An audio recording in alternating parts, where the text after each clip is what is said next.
कक्षा 12 बही खाता एवं लेखाशास्त्र। कंपनी की अंश पूंजी और उसका निर्गमन, पूर्वाधिकार एवं संतांशों का अवशिष्ट एवं अग्रिम मांग के साथ एक साथ निर्गमन करना। प्यारे बच्चों, आज हम इस व्याख्यान पर आपको हम पूर्वाधिकार एवं संतांशों का एक साथ निर्गमन कैसे होता है, उस पर लेखांकन कार्य कैसे होता है और उसको बैलेंस शीट में अर्थात आर्थिक चिट्ठे में कैसे दिखाया जाएगा, एक प्रश्न के माध्यम से आपको हम समझाएंगे। प्यारे बच्चों, प्रश्न एक कंपनी की स्थापना 1,10,000 रुपए की अधिकृत पूंजी के साथ हुई, जो 100 रुपए वाले 1,007% पूर्वाधिकार अंशों एवं शेष 10 रुपए वाले क्षमता अंशों में विभक्त थी। कंपनी ने संपूर्ण अंशों का निर्गमन किया। धनराशि इस प्रकार देय थी: 7% पूर्वाधिकार अंश क्षमता अंश। आवेदन पर 25 रुपया प्रति अंश पूर्वाधिकार पर लिखा गया है और आवेदन पर क्षमतांश पर 3 रुपया प्रति अंश लिखा है। आवंटन पर 25 रुपया प्रति अंश पूर्वाधिकार अंश पर लिखा है। क्षमतांश पर 3 रुपए प्रति अंश लिखा हुआ है। प्रथम याचना पर 25 रुपए प्रति अंश पूर्वाधिकार अंश पर है। क्षमता अंश पर 2 रुपए प्रति अंश लिखा हुआ है। शेष आवश्यकता पर देय थे। आवंटन तक समस्त राशि प्राप्त हो गई, परंतु जब प्रथम याचना की गई तो एक अंशधारी जिसके पास 100 समता अंश थे देय राशि का भुगतान न कर सका, तथा एक अन्य अंशधारी ने जिसके पास 50 समता अंश थे अंशों की पूर्ण राशि का भुगतान कर दिया, अर्थात 10 रुपए प्रति अंश की दर से। पूर्वाधिकार अंशों पर समस्त राशि समय से प्राप्त हो गई। जर्नल, रोकड़ पुस्तक तथा चिट्ठा बनाइए। प्यारे बच्चों, ये प्रश्न देख रहे हैं, आपको यह प्रश्न दिया गया है। इसमें कंपनी दोनों तरह के अंश को बेच रही है। आप देख रहे हैं पूर्वाधिकार अंश और क्षमता अंश दोनों ही अंश कंपनी निर्गमन कर रही है। और आप देख रहे हैं यहाँ पर प्रथम काल पर कुछ अंशों का रुपया नहीं भी मिल रहा है और कुछ अंशों का रुपया बिना मांगे ही कंपनी को मिल जा रहा है। प्यारे बच्चों, ये प्रश्न आपको दिया जा रहा है, इसमें दोनों अंशों का एक साथ निर्गमन किया जा रहा है। प्यारे बच्चों, आपको हम बताए थे, पिछले व्याख्यान में बताए थे हम, पूर्वाधिकार अंश क्या है, क्षमता अंश क्या है। पूर्वाधिकार अंश वह अंश होता है जिस पर लाभांश संबंधी तथा पूंजी के पुनर्भुगतान संबंधी प्राथमिकता प्राप्त होती है, उसको हम पूर्वाधिकार अंश कहा करते हैं। क्षमता अंश वे अंश होते हैं जिन्हें ना तो लाभांश संबंधी तथा पूंजी के पुनर्भुगतान संबंधी प्राथमिकता प्राप्त होती है, उसको हम क्षमता अंश कहा करते हैं। प्यारे बच्चों, आप जानते हो समाज में 2 तरह के लोग होते हैं, 2 तरह के व्यक्ति होते हैं। एक जोखिम उठाने के स्वभाव वाले व्यक्ति होते हैं, एक जोखिम उठाने के न स्वभाव वाले व्यक्ति होते हैं।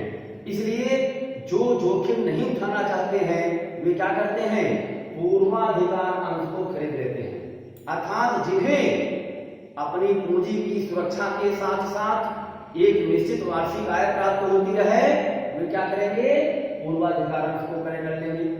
और समाज में कुछ लोग ऐसे होते हैं जो जोखिम उठाने के स्वभाव वाले होते हैं, वे क्या करते हैं, वे क्षमता अंश को क्रय कर लेते हैं।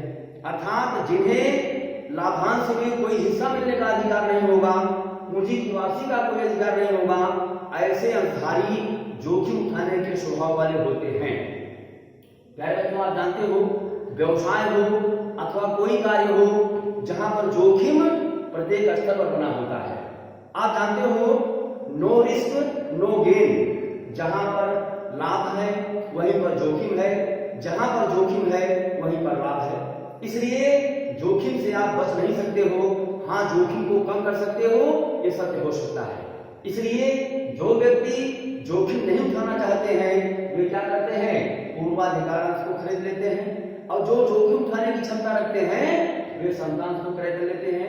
इसी उद्देश्य से कंपनी क्या कर रही है, दोनों तरह की अंश जारी कर रही है, ताकि समाज का हर व्यक्ति हमारी कंपनी में पूंजी को लगा सके, हमारी कंपनी के लाभों से लाभान्वित हो सके।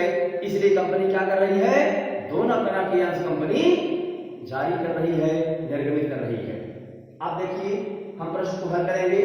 पूर्वाधिकार अंश पर देखिए लिखा है 25 दूनी 50 या 75 रुपए, 100 रुपए प्रति अंश है, लेकिन कंपनी क्या कर रही है, केवल 75 रुपए की मांग कर रही है।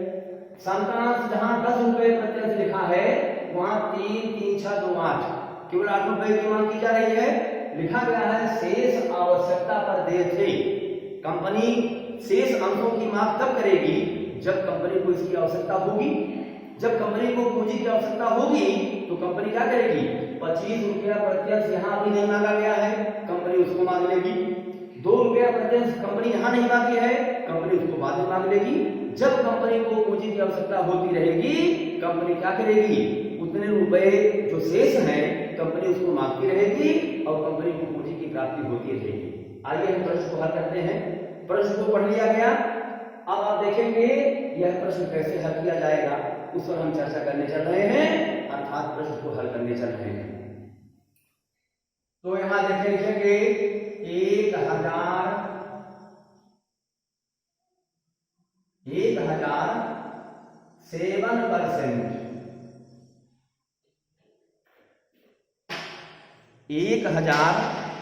7%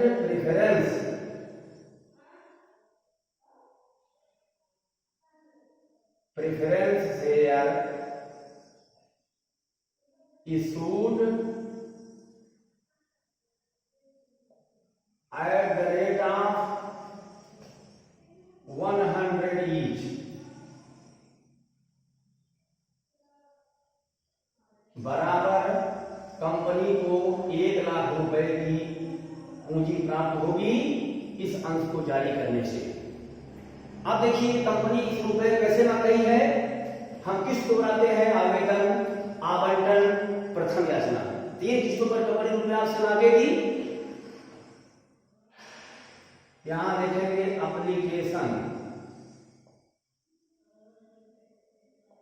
एप्लीकेशन दूसरी किस्त होगी, अलाटमेंट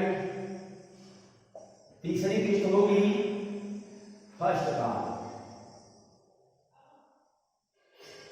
अब देखें एप्लीकेशन पर 25 रुपया प्रति अंश लिखा है, आवंटन पर 25 रुपया प्रति अंश लिखा है, प्रथम याचना पर 25 रुपया प्रति अंश लिखा है, बराबर लिखेंगे 75 rupees per share called up. केवल 75 रुपए प्रति अंश की मांग की जा रही है, वैसे कंपनी 100 रुपए की मांग कर सकती है, लेकिन कंपनी को वर्तमान काल में केवल 75 रुपए की आवश्यकता है, तो कंपनी क्या कर रही है, 3 किस्तों पर इस रुपए को मांग रही है। अभी 25 रुपए की कंपनी को आवश्यकता नहीं है, इसलिए कंपनी क्या कर रही है, 25 रुपए की मांग अभी नहीं कर रही है। जब इसकी मांग कंपनी को होगी, जब इसकी आवश्यकता कंपनी को होगी, तो कंपनी क्या करेगी, इस शेष 25 रुपए की भी मांग कर लेगी। अब देखिए इसका जो लेखा कार्य हम करते हैं, पहली एंट्री यहाँ बैंक की बनाई जाती है। आपको पहले बताया गया है, पहली एंट्री क्या होती है एप्लीकेशन पर, बैंक का लेखा पहले बनता है। अब देखिए 25 रुपया प्रति अंश है, अंश कितने हैं, 1000, तो गुणा करिए 25 गुणे 1000 कितना होगा, 25,000 रुपया होगा। और यही रुपया क्या होगा, कंपनी के पूंजी खाते में ट्रांसफर हो जाएगा। देखिए ट्रांसफर कर दिया गया। अब आप देख रहे हैं अलाटमेंट पर आइए, यहाँ पहला लेखा क्या बनता है, सी का। आपको बताया गया है 2 याचनाओं के बीच में कम से कम 1 माह का अंतर होना चाहिए, और याचना की राशि का भुगतान करने के लिए कम से कम 14 दिन का समय भी जो अंशधारी होता है उसको दिया जाना चाहिए। तो 25 रुपया प्रति शेयर यहाँ लिखा है, अंश आपके 1000 है, कितना हो जाएगा, 25,000 रुपया यहाँ भी हो जाएगा। तो 25,000 रुपए कंपनी आवंटन पर मांग करेगी, पहले मांग करेगी, फिर क्या होगा, 14 दिन के भीतर में यह रुपया कंपनी के बैंक में प्राप्त हो जाएगा, अर्थात आप उसका भुगतान कर देंगे। अब देखिए प्रथम कार्य पर देख रहे हैं 25 रुपया लिखा हुआ है, यहाँ भी पहले सी का लेखा बनाया जाएगा, अर्थात कंपनी पहले पूंजी की मांग करेगी। कितना कंपनी मांग करेगी? 25 रुपया प्रति शेयर, अंश आपके 1000 है, गुणा करेंगे तो 25,000 रुपया कंपनी इस पर ही आपसे मांगेगी। और यह रुपया क्या होगा? बैंक में 14 दिन के भीतर में इसको आप भुगतान कर देंगे तो ये 25,000 रुपए का लेखा बैंक में हो जाएगा। लिखा गया है आवंटन तक समस्त राशि प्राप्त हो गई। और आगे देखिए पूर्वाधिकारांशों पर समस्त राशि समय से प्राप्त हो गई। जो पूर्वाधिकारांश हमारे हैं 25 25 दूनी 50 या 75, इसके सब रुपए जहां जहां मांगे गए कंपनी को भुगतान कर दिए गए। यहाँ पर कहीं कोई दिक्कत नहीं है। अब आप देखेंगे हम दूसरी किस्त को बनाते हैं। जो कंपनी क्या कर रही है, शेष 10 रुपए वाले समता अंशों में कंपनी इसको जारी कर रही है। तो शेष का मतलब क्या है? अभी 10,000 रुपया कंपनी को मिलना बाकी है। कंपनी क्या कर रही है उसके लिए 1,000, पुनः यहाँ पे लिखेंगे हम 1,000 इक्विटी EQUITY, इसको समतांश कहा करते हैं। 1,000 इक्विटी शेयर इशूड मीन्स होता है वैल्यू में किया issued at the rate of 10 each, at the rate of 10 each बराबर कितना होगा? 10,000 रुपया कंपनी समतांश को बेच करके प्राप्त करेगी। इस तरह से देख रहे हैं 1,00,000 रुपया जो मिल रहा है पूर्वाधिकारांश के माध्यम से मिल रहा है, और जो 10,000 रुपया मिल रहा है वो समतांश के बेचने के माध्यम से मिल रहा है। इस तरह से कंपनी को कितना रुपया से मिलना चाहिए? 1,10,000 रुपया जो लिखा गया है। इस तरह से कंपनी पूर्वाधिकार और समतांश को बेच करके प्राप्त करेगी। तो शेष का मतलब हुआ 10,000 रुपए जो बाकी है उसके लिए कंपनी क्या कर रही है? 1,000 equity share issued at the rate of 10 each बराबर होगा 10,000 रुपया। अब देखिए ये राशि अभी क्या है? समतांश पर 3 रुपए, समतांश पर 3 रुपया लागू है, 3 यानी आवेदन पर 3 रुपया है, आवंटन पर 3 रुपया है, प्रथम याचना पर 2 रुपया है। आइए किसको यहां बनाया जाए?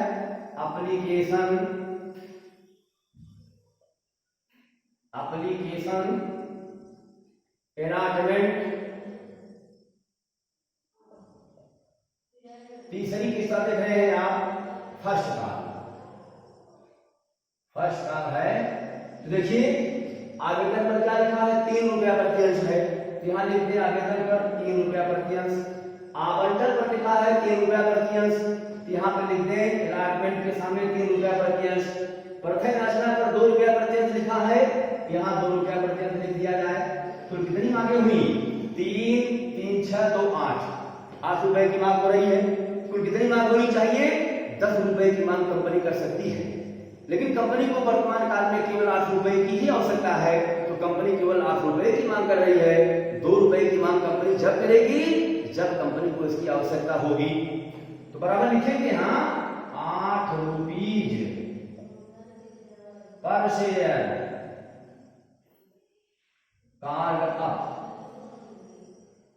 अर्थात आप देख रहे हैं पूर्वाधिकारांश पर 75 रुपए प्रति अंश की मांग की जा रही है, समतांश पर 8 रुपए प्रति अंश की मांग की जा रही है, जबकि कंपनी 10 रुपए की मांग कर सकती है। यहाँ कंपनी 100 रुपए की मांग कर सकती है, लेकिन 25 रुपए की मांग यहाँ बाकी है और 2 रुपए की मांग यहाँ बाकी है। अब आइए हम क्या करेंगे? अब इसका लेखा बना ले हम। पहले लेखा यहाँ क्या बनता है? बैंक का लेखा यहाँ भी पहले बनाया जाएगा।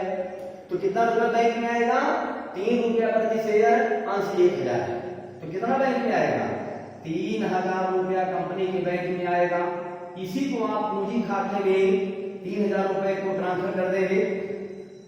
अब देखिए 2 याचनाओं के बीच में 1 माह का अंतर होना चाहिए। इसके बाद धनराशि क्या होती है? 14 दिन के भीतर में कंपनी के बैंक में भुगतान कर दी जाती है। इसलिए यहाँ पहला लेखा बनता है सी, माने कंपनी पूंजी की मांग पहले करती है। तो 3 रुपए प्रति अंश 1,000 है, तो कितना कंपनी मांगेगी? 3,000 रुपए की मांग कंपनी आपसे यहाँ पर करेगी। और यही धनराशि क्या होगी? बैंक में 14 दिन के भीतर में आपको दे देना होगा, भुगतान कर देना होगा। लेकिन आप सवाल को जरा पढ़िए। प्रथम कार्य की बात आप देख रहे हैं, यहाँ सी का लेखा होगा, अर्थात पहले पूंजी की मांग कंपनी करेगी 2 रुपया प्रति अंश और अंश कितने हैं 1000। तो कंपनी कितना मांगेगी आपसे 2000 रुपए कंपनी मांगेगी। तो यहाँ 2000 रुपया आप लिखेंगे। अब सवाल को यहाँ अपना बढ़ा जाए, लिखा गया है आवंटन तक समस्त राशि प्राप्त हो गई, परंतु जब प्रथम याचना की गई, प्रथम याचना माने ये, जब प्रथम याचना की गई तो एक अंशधारी जिसके पास 100 समता अंश माने ये जो फर्स्ट काल आप देख रहे हैं, जो समता अंश की बात हम कर रहे हैं यहाँ पर, ये समता अंश है। देखें, एक अंशधारी जिसके पास 100 समता अंश थे, देय राशि का भुगतान न कर सका, अर्थात प्रथम काल पर 100 अंश का भुगतान एक अंशधारी जो था वो नहीं कर पा रहा है। तो क्या कहेंगे उसको हम कॉस्ट इन एरियर कहेंगे। इसलिए यहाँ आप करेंगे लेस मीन्स होता है घटाया 100 अंश का भुगतान। यहाँ का क्या लिखा है 2 रुपया प्रति शेयर, तो 100 गुणे 2 करेंगे, 200 रुपए का भुगतान वो नहीं कर पाया, इसलिए यहाँ कितना रुपया दिया होगा आपको 1800 रुपया आपको दिया है। इसको कहते हैं cost in arrear, cost in arrear, घटाया अवशिष्ट जिसको बोलते हैं आप। फिर आप देख रहे हैं, फिर सवाल को पढ़ते हैं हम, तथा एक अन्य अंशधारी ने जिसके पास 50 समता अंश थे, अंशों की पूर्ण राशि का भुगतान कर दिया। अब आप देखिए यहाँ भी 2 रुपया प्रति अंश मांग होना बाकी है, उसका उसने क्या किया है 2 रुपए प्रति अंश की दर से 50 अंश का भुगतान कर दिया, बिना मांगे ही कंपनी को कर दिया। तो आप बताइए यहाँ, अब यहाँ करेंगे हम आइड माने होता है जोड़ा, ऐड माने जोड़ा होता है, कॉस्ट इन एडवांस, जोड़ा माने अग्रिम धनराशि 50 अंश होगा, 2 रुपया प्रति अंश जो कंपनी ने नहीं मांगी है उसका भुगतान उसने कर दिया। तो 50 दिन कितना होगा 100 रुपए का भुगतान उसने बिना मांगे ही कंपनी को कर दिया। तो बैंक में कितना रुपया आ गया, ये देखिए 1900 रुपया आ गया। अब आप देखिए शेष का मतलब होता है अंतिम मांग पर 2 रुपया प्रति अंश भी मांग होना बाकी था, क्योंकि 3 6 2 8 की मांग हो गई है, शेष कितनी मांग होनी बाकी है 2 रुपया प्रति अंश। उसने क्या किया 2 रुपए प्रति अंश की दर से और 50 अंश का भुगतान बिना मांगे ही कंपनी को कर दिया। इसको हम क्या कहते हैं अग्रिम मांग कहते हैं। इसलिए इसको क्या कहते हैं प्रथम काल में, प्रथम याचना में उसको हम 100 रुपए को जोड़ देंगे। देखिए ये 200 रुपया कंपनी द्वारा मांगे जाने पर कंपनी को नहीं मिला, इसलिए इसको यहां से घटाया गया। 100 रुपया 50 अंश गुणे 2 बराबर 100 रुपया होता है, यह रुपया कंपनी को बिना मांगे ही मिल गया, इसलिए इसको क्या कहते हैं हम अग्रिम मांग कहते हैं। इसलिए ये एंट्री जो हम बनाए हैं, सारी एंट्रियां जो हम एक साथ कर दिए हैं, इससे आपको क्या करना होगा लेखा करने में आसानी हो जाएगी। अब देखिए पूर्वाधिकारांश का लेखा, समतांश का लेखा एक साथ आप बनाएंगे, इसको बोलते हैं संयुक्त लेख, ज्वाइंट एंट्री कहते हैं। तो एक साथ हम लेखा करेंगे, ऐसा होने से क्या होता है आपको आसानी हो जाएगी। नहीं तो बैंक अकाउंट दिया 2 बार करने पड़ेगा आपको। हम एक साथ संयुक्त एंट्री बना लेते हैं। आइए हम एंट्री बनाते हैं। प्यारे बच्चों ये टेबल आपको समझ आ गया है, ये आपके लिए बहुत सहायता के लिए है, सुविधा के लिए है कि सारी एंट्रियां जो है एक साथ कलेक्ट कर दी गई है, और क्या होगा इससे आपको एंट्री करने में आसानी हो जाएगी। तो आइए हम एंट्री करते हैं। एंट्री में यहां से लेते हैं,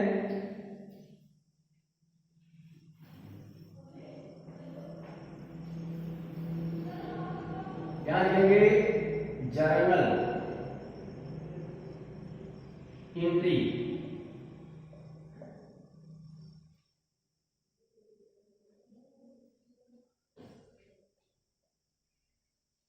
अब आप देख रहे हैं एप्लीकेशन पर बैंक में 25,000 रुपया लिखा है, समतांश पर बैंक में 3,000 रुपया लिखा है। तो एक बार हम बैंक अकाउंट डिक्लेयर कर दें, नहीं तो हमें 2 बार बैंक अकाउंट डिक्लेयर करना पड़ेगा, उसमें बहुत समय हमारा नुकसान होगा। इसलिए हम क्या करते हैं संयुक्त लेख बना लेते हैं। तो एंट्री करते हैं, एक बार लेखा बनाएंगे bank account DR, bank account DR, किनारे पे लिख रहे हैं हम, bank account DR to 7% preference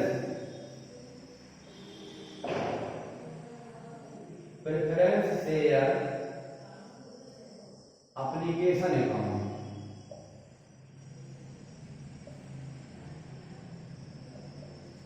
देखा कितना रुपया लिखा है बैंक में, ये यहां लिखेंगे 25,000 रुपया, यहां लिखिए 7% पूर्वाधिकार आवेदन पत्र के सामने लिखिएगा। फिर देखिए लिखा है बैंक अकाउंट में लिखा है 3,000 रुपए, और किसका ये है, संतान अंश एप्लीकेशन का है। तो यहां लिखिएगा टू इक्विटी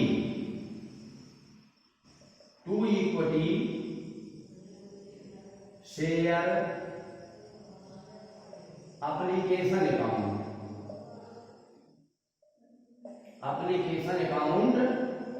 इसमें देखें बैंक में लिखा है 3,000 रुपए, यहां लिख दें 3,000 रुपए। अब देखिए यहां बैंक में लिखा है 25,000 रुपए, यहां बैंक में लिखा है 3,000 रुपए। तो पूर्वाधिकार अंश आवेदन के साथ सामने लिखा गया 25,000 रुपए, समता अंश एप्लीकेशन के सामने लिखा गया 3,000 रुपए। 25 से कितना होता है, 28,000 रुपए। तो बैंक अकाउंट DR के सामने इन दोनों को जोड़ करके एक साथ लिख दिया जाए। तो बैंक में कितना रुपया मिला, 28,000 रुपया। अर्थात रेखा बना बैंक अकाउंट DR 28,000 रुपया to 7% preference share application account 25,000 रुपया to equity share application account 3,000 रुपया, दोनों का योग बैंक के सामने 28,000 रुपया लिख दिया गया। इसका निर्देशन लिखते हैं हम, being 7% preference PREF preference share application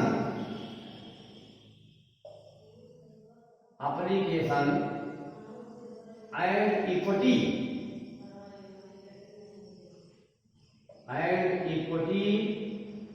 share application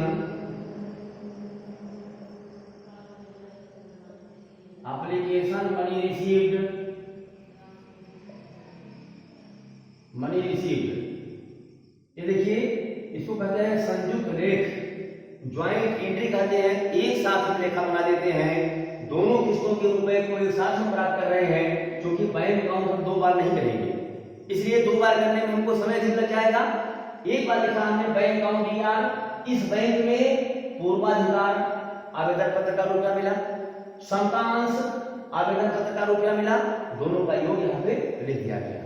ये हमारी पहली एंट्री हो रही है, जो बैंक यहाँ लिखा गया है, बैंक यहाँ लिखा गया है। अब हम क्या करेंगे, दूसरी एंट्री बनाएंगे जो C का लेखा यहाँ किया गया है, C का लेखा यहाँ किया गया है। अब हम क्या करेंगे, इसको पूंजी खाते में ट्रांसफर करने का लेखा बनाएंगे। प्यारे बच्चों, ये सवाल बहुत सहज है, आपको समझना है।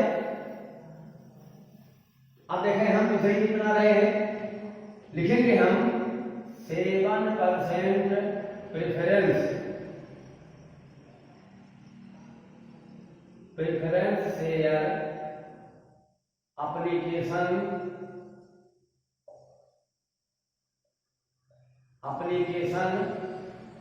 Account DR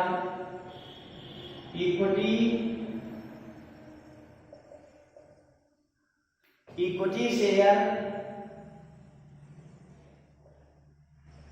application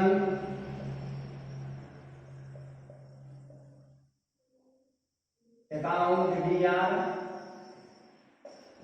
to 7% preference share capital account to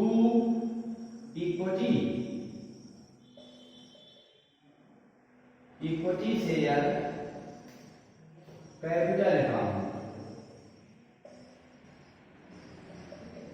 अब देखें 7% पूर्वाधिकार अंश एप्लीकेशन खाता डेबिट कितना होगा, 25,000 रुपए। देखिए डेबिट किया गया। और इक्विटी शेयर एप्लीकेशन में देखिए लिखा है 3000 रुपया, तो 3000 रुपये यहाँ भी डेबिट कर रहे हैं।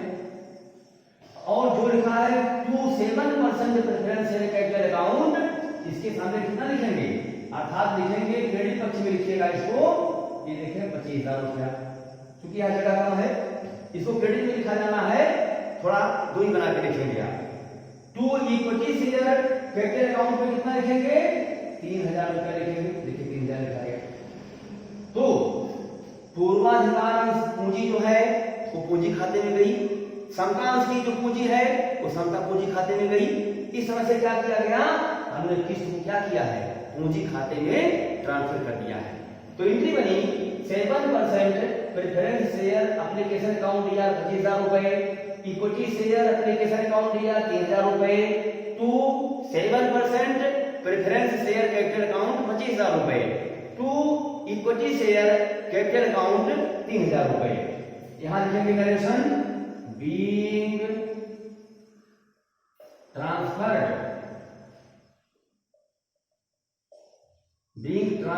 मेड, स्थानांतरित किया, अर्थात किस्त के रुपए को पूंजी खाते में अंतरित किया। ये पहले एंट्री हमारी हो गई, इसमें बैंक का लेखा देखा आपने और पूंजी खाते में ट्रांसफर होने का लेखा देखा आपने। अब इसको मिटाते हैं, दूसरी एंट्री करते हैं। जो हमारी एंट्री होगी अलॉटमेंट पर होगा। आप देखेंगे एंट्री बनाएंगे हम, पहले हम देखेंगे किसकी मांग करेंगे, तो यहां लिखा जाएगा 7% प्रेफरेंस,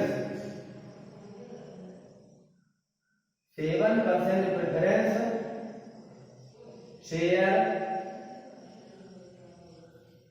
अलॉटमेंट अकाउंट दिया। फिर देखेंगे, लिखेंगे हम समतांश को लिखेंगे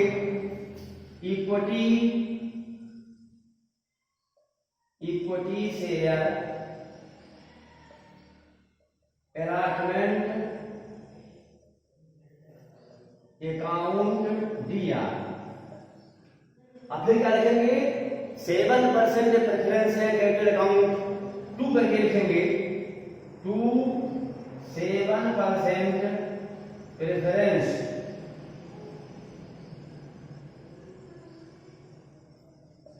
share capital account 2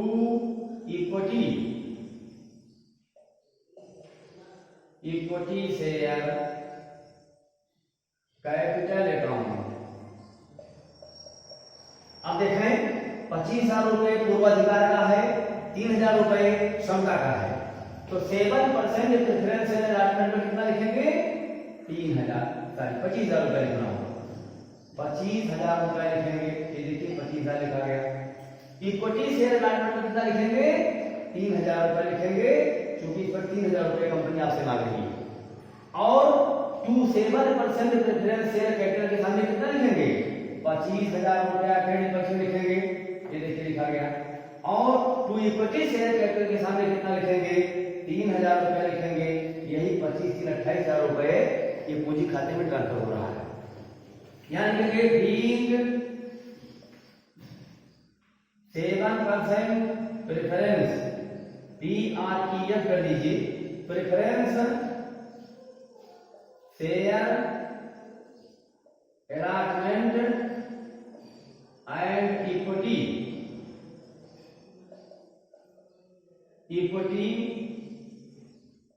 share allotment money due माने दे हुआ।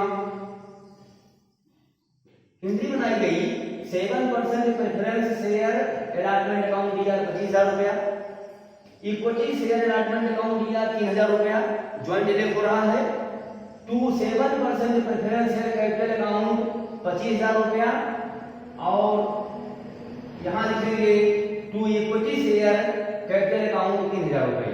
Being 7% preference share allotment and equity share allotment money due. 7% पूर्वाधिकारांश आवंटन और समतांश आवंटन की राशि मांगी गई अर्थात व्यय हुई। ये हमने किस्त के रुपए को मांगने का लेखा बना लिया। अब हम क्या करेंगे, बैंक देखिए यहां लिखा है, बैंक यहां लिखा है, तो 25 3 28,000 रुपया बैंक में आएगा। इसका हम संयुक्त लेख बनाए। अब इसकी हम कर रहे हैं, एक बार लिखेंगे बैंक अकाउंट डीआर, तो एंट्री बन रही है bank account DR, bank account DR to 7% preference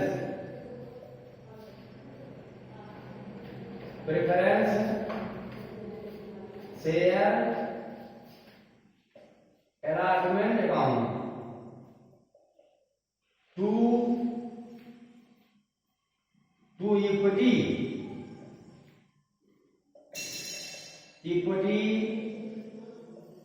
share allotment account. अब देखें इसमें देखिए बैंक में लिखा है 25,000 रुपए, तो इसके सामने आप लिखिए क्रेडिट पक्ष में लिखिए 25,000 रुपए। और देखिए इक्विटी शेयर अलॉटमेंट में 3,000 रुपए लिखा है, इसके सामने आप लिखिए 3,000 रुपया। इन दोनों का योग 28,000 रुपया होगा, जो बैंक अकाउंट डीआर के सामने चढ़ा दीजिए। यानी बैंक में ज्वाइंट एंट्री की जा रही है, बैंक को कितना रुपया आया, 28,000 रुपया। किसके माध्यम से आया, 7% प्रेफरेंस शेयर अलॉटमेंट के माध्यम से 25,000 रुपया आया, 2 इक्विटी शेयर अलॉटमेंट के माध्यम से 3,000 रुपया आया। इसका आंसर लिखेंगे हम, being 7% preference PREF preference share allotment and equity share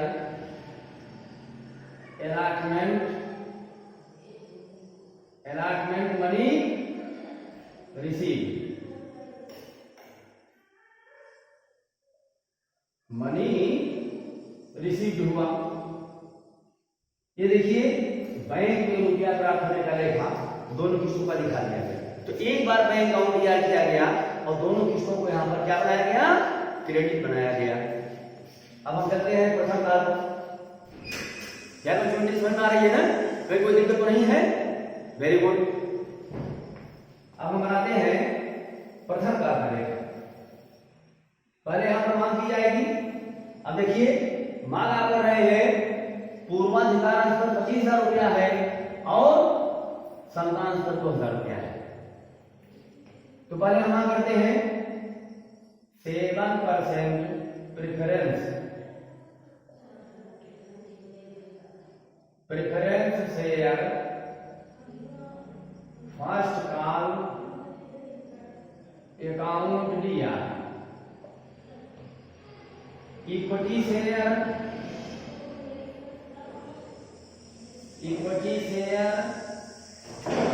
first call account DR to 7% preference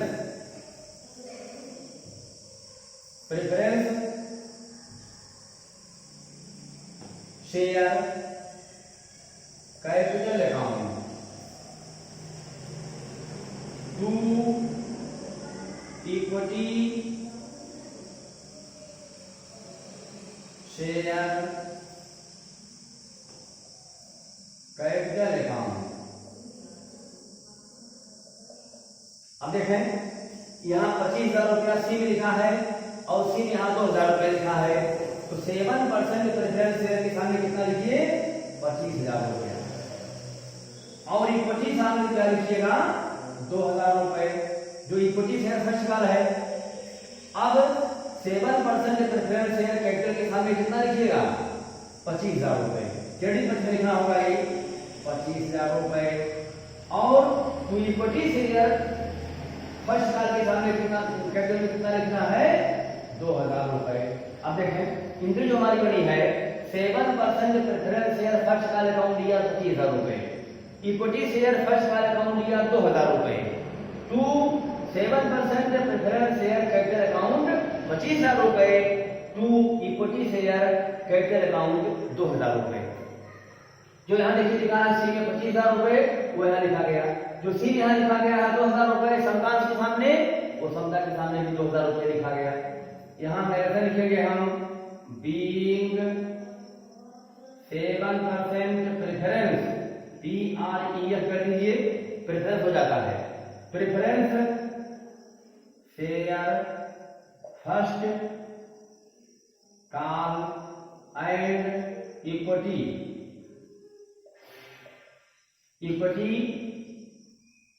share first call money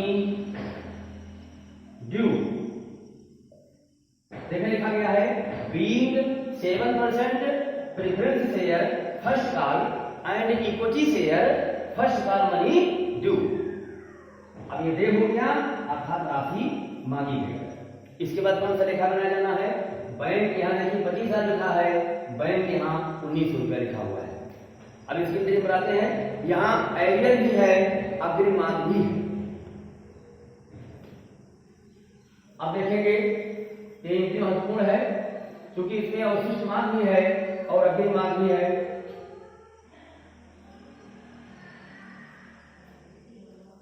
अब देखिए इनकी मांग हो रही है bank account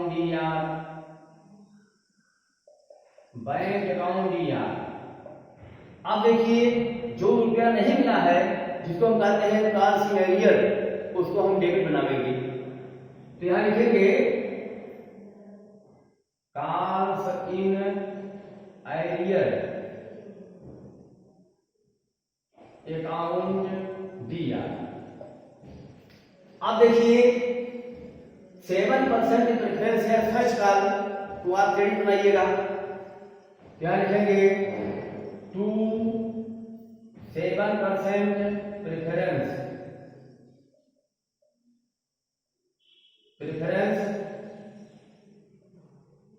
share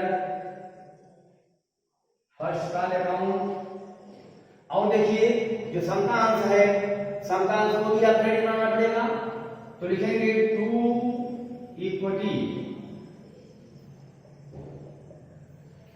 equity share first call account. और जो अग्रिम मांग में लिया है कंपनी को 100 रुपया, उसको हम क्रेडिट बनाएंगे। इसको भी टू लिखेंगे, to calls in advance account. अब आप देखिएगा बैंक के सामने क्या लिखा जाना है, आइडियल के सामने क्या लिखा जाना है। लेकिन पहले आप लिखते हैं to 7% preference share first call के सामने। देखिए लिखा है कितना बैंक में 25,000 रुपए। तो यहां लिखें क्रेडिट पक्ष में 25,000 रुपए 7% पूर्वाधिकार प्रथम मांग के सामने 25,000 रुपया होगा। इसके बाद देखिए to equity share first call के सामने कितना है, ये देखिए 2,000 रुपए जो कंपनी को मिलना चाहिए वो लिखा जाएगा। यहां लिखेंगे हम 2,000 रुपए। और देखिए जो अग्रिम मांग कंपनी को मिल गया है 100 रुपए, उसको यहां लिखेंगे टू कार्स इन एडवांस के सामने 100 रुपए लिखिए। और देखिए जो एरियर है जिसको हम अवशिष्ट मांग करते हैं, जो यहाँ कितना एरियर है कार्स इन एरियर अकाउंट दिया के सामने कितना लिखिएगा, यहाँ लिखा है 200 रुपया। यहाँ लिखते हैं 200 रुपया डेबिट पक्ष में लिखते हैं। इन सबको जोड़ करके 200 निकालिए, उसमें से जोड़ दे 25 2 27,100 रुपया हो रहा है। देखें 27,100 रुपया ये क्रेडिट पक्ष का जो है, इसमें से डेबिट जो 200 रुपया हो गया है उसको यहाँ से घटा दें तो बैंक में क्या लिखा होगा आपको मिल जाएगा। 0 0 11 से 2 गए 9 6 26,900 कितना आया लिखा जाएगा 26,900 रुपया के बैंक के सामने एंट्री हो गया। अब देखिए 26,900 और 200 कितना हुआ, ये 27,100 रुपया ये भी हुआ। और 25 2 27,100 रुपया ये क्रेडिट पक्ष का जो हुआ। तो क्रेडिट बराबर क्या हो गया, डेबिट के लिए हो गया। ये आपकी एंट्री हो रही है, अर्थात बैंक अकाउंट दिया 26,900 रुपए, कार्स इन एरियर अकाउंट दिया 200 रुपए, to 7% preference share first call account के सामने 25,000 रुपए लिखा गया। To equity share first call के सामने 2,000 रुपए लिखा गया। टू कॉल्स इन एडवांस के सामने 100 रुपया लिखा गया, जो कंपनी को बिना मांगे ही मिल गया है, इसलिए इसको हम कहते हैं अग्रिम मांग। अब ये 200 रुपया जो कंपनी को नहीं मिला है, ये कंपनी द्वारा बार बार मांगे जाने पर भी कंपनी को नहीं मिला, इसलिए कंपनी के लिए हानि है। इसलिए वही में एक खाता खोला गया जिसका नाम होता है कॉल्स इन एरियर अकाउंट। अब इसका हम विवरण लिखते हैं। Being 7% preference PREF preference share first call and equity share first call money received less calls in arrear 100 share at the rate of 2 rupees per share, 2 rupees per share and with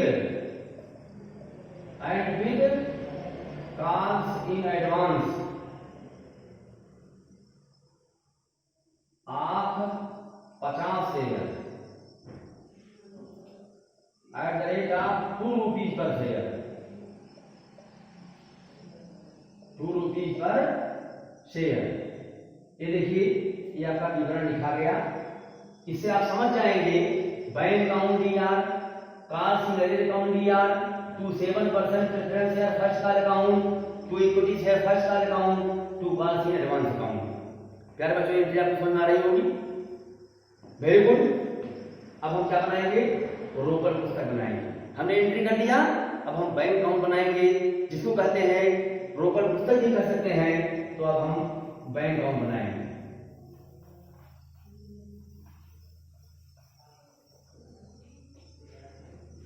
अब देखिए, अब यहां लेते हैं हम bank account.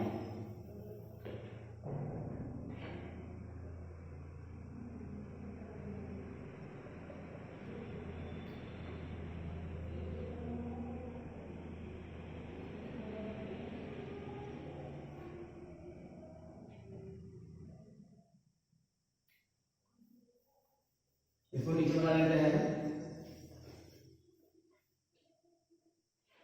Bank account.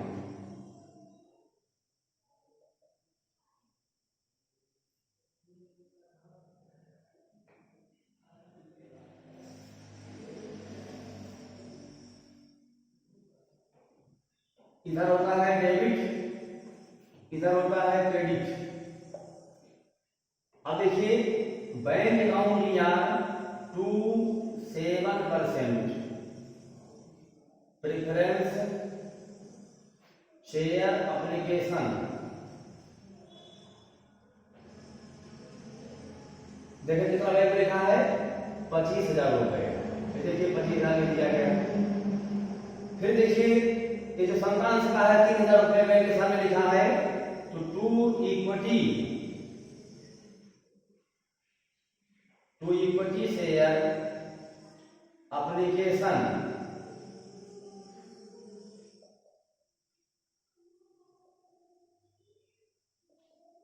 इस पर कितना होगा? 3,000 रुपए। इसके बाद आप देख रहे हैं आवंटन कराइए। Bank account DR to 7% PREF preference बन जाता है। Preference share allotment account. इस पर देखिए कितना है? बैंक में देखिए लिखा है 25,000 रुपए, तो आवंटन के सामने 25,000 लिखा गया। अब देखिए, संक्रांत में क्या लिखा है? बैंक के सामने 3,000 रुपए, तो टू इक्विटी शेयर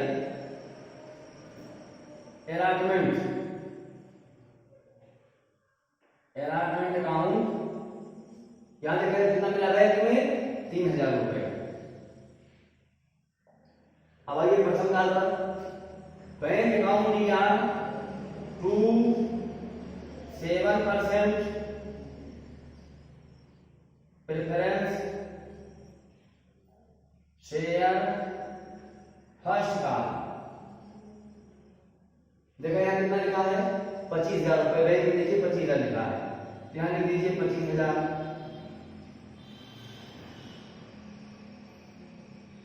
अब देखिए संतान पर लिखा है बैंक के सामने 1900 रुपया, तो टू इक्विटी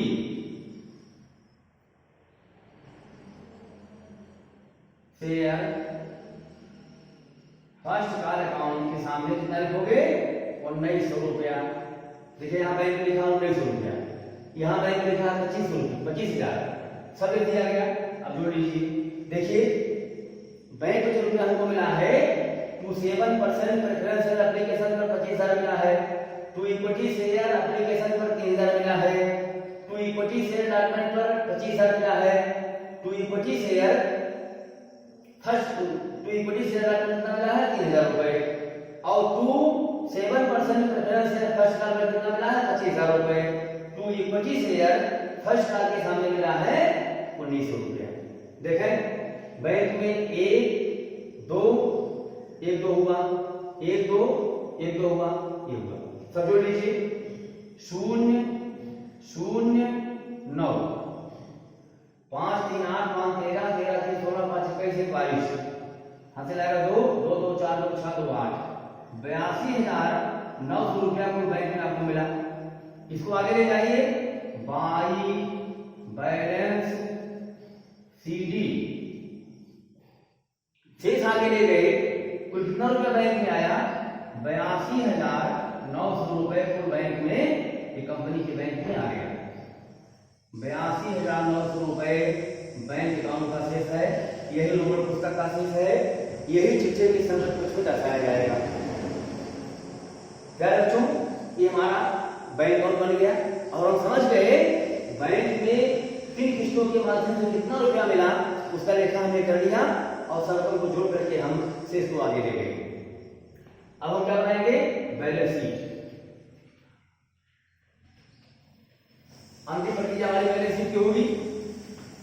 अब आप जानते हो बैलेंस शीट में क्या होता है, कंपनी की पूंजी अंशों में विभक्त होती है, इसलिए पहला शीर्षक हमारा क्या होता है शेयर कैपिटल का होता है, इसलिए यहां आप लिखोगे बैलेंस शीट।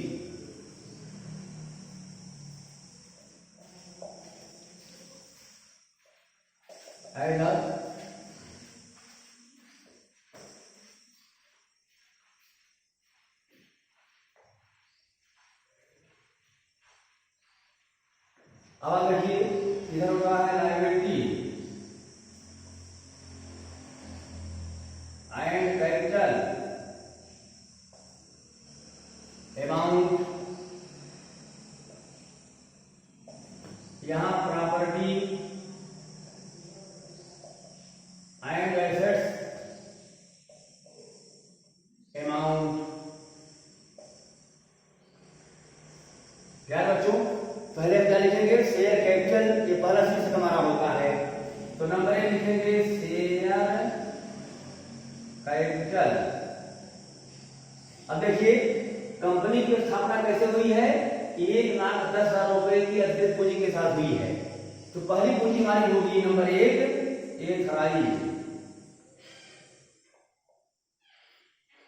एथराइज कैपिटल लिखेंगे, यहां लिखेंगे। अब देखिए कंपनी 2 तरह के अंशों में बेच रही है, पूर्वाधिकार और समता, तो दोनों का उल्लेख यहां पर हम करेंगे, तो लिखेंगे यहां 1,000 7% प्रेफरेंस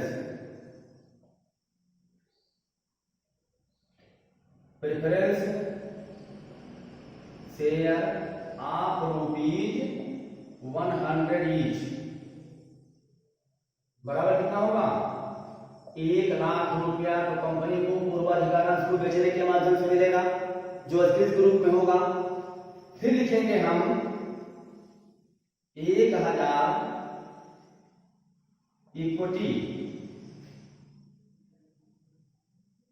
शेयर ऑफ ₹10 ईच।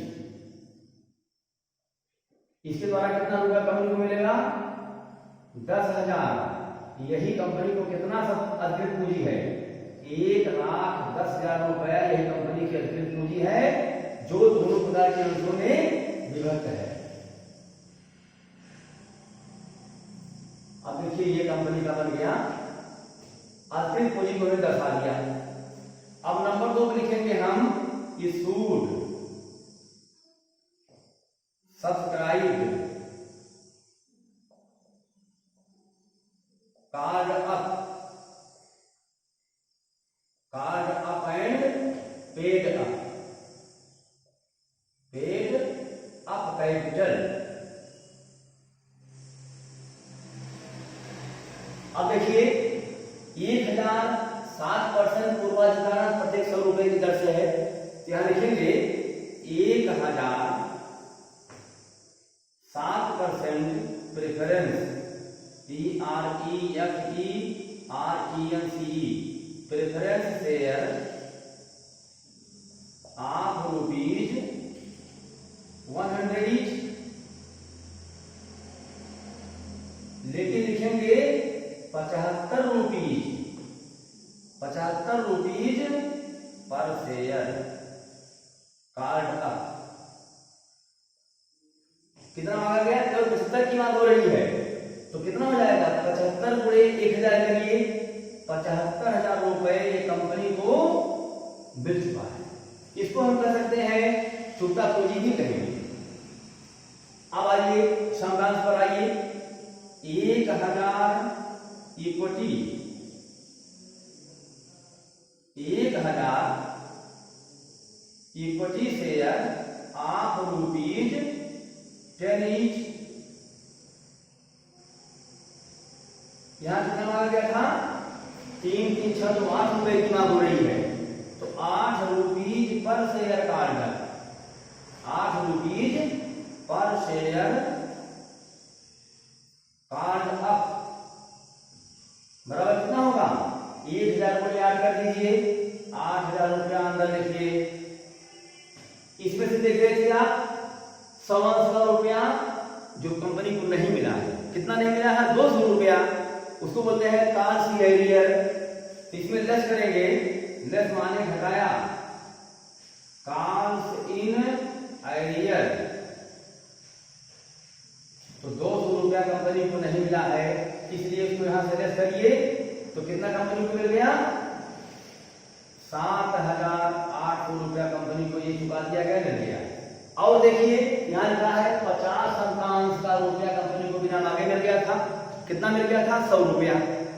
इसलिए इसको यहां जोड़िए, ऐड करिए, ऐड कॉस्ट इन एडवांस।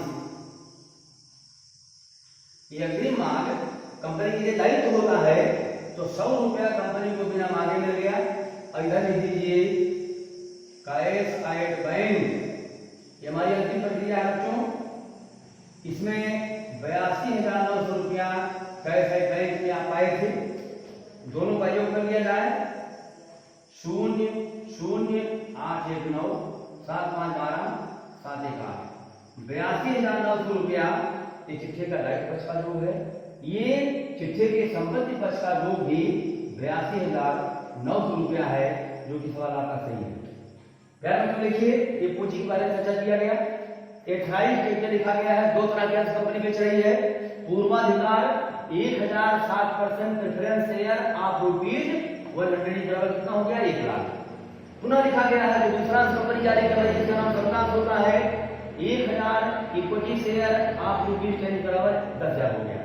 कुल योग कितना हो गया? 1,10,000। ये कंपनी की अधिकृत पूंजी की सीमा है। इसके बाद कंपनी क्या कर रही है? यही अंश कंपनी जारी किया है, यही जनता ने स्वीकार भी किया है, इसी पर कंपनी पूंजी मांगी है और इसी पर कंपनी को पूंजी चुकाई गई है। तो लिखा गया issued subscribed card up and paid up capital. तो लिखा गया 1,007% preference share of ₹100 each, 75 rupees per share card बराबर लिखा गया 75,000 रुपए। 1,000 में क्या किया गया? 75 से गुणा कर दिया गया। पुनः देखिए 1,000 इक्विटी शेयर ऑफ ₹10 ईच, यथ रुपीज पर शेयर का लागत माने 8 की मांग की गई है, तो 1000 में 8 गुणा किया गया, 8000 रुपया आया। इसमें से जो रुपया कंपनी को नहीं मिला वो लेस कर दिया गया, लिखा गया लेस कॉस्ट इन एरियर, 200 रुपया लेस किया गया, ये कंपनी को मिल गया, जिसको बोलते हैं चुकता पूंजी। और ये रुपया जो कंपनी को बिना मांगे मिल गया, जिसको कहते हैं कॉस्ट इन एडवांस, ये 100 रुपया कंपनी को बिना मांगे मिल गया, इसको बोलते हैं अग्रिम मांग। इस तरह से कंपनी को कुल मिला 82,900 रुपया। दायित्व पक्ष का जो है ये संपत्ति का जो 82,900 रुपया हुआ। क्या बच्चों, सवाल समझ में आ गया? Very good, thanks.